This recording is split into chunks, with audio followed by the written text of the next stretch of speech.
பார்த்தீங்கன்னா நம்ம சப்பாத்தி தேய்க்க போகிறோம். இன்னைக்கு டின்னர் சப்பாத்தி.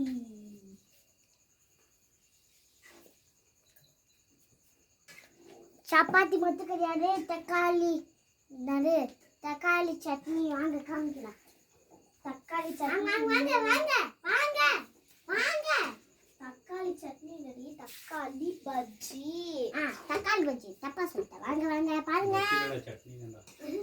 இங்கொண்டு கத்துங்க தெரியுது. இது அடுத்த அப்பா ஊறுகாய் செய்யறாரு. ஊறுகாவா? என்ன ஊறுகாய் செய்யறாரு?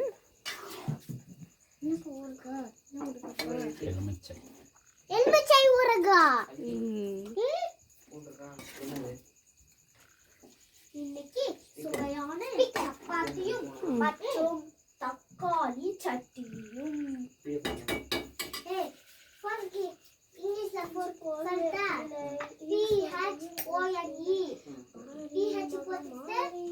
பின்னாடி ONE போட்டுக்கலாம். அம்மா போனுக்கு சொல்லிட்டா PH போட்டு பின்னாடி 1E போட்டுக்கலாம். 1E தெரியுதானம்மா? சப்பாத்தி ரெடி ஆயிடுச்சு. இல்லை எத்தனைக்கு நானும் அப்பா ஒன்று பிடிச்சோம். ஆனால் நான் கொஞ்சம் தான் வைப்பேன்.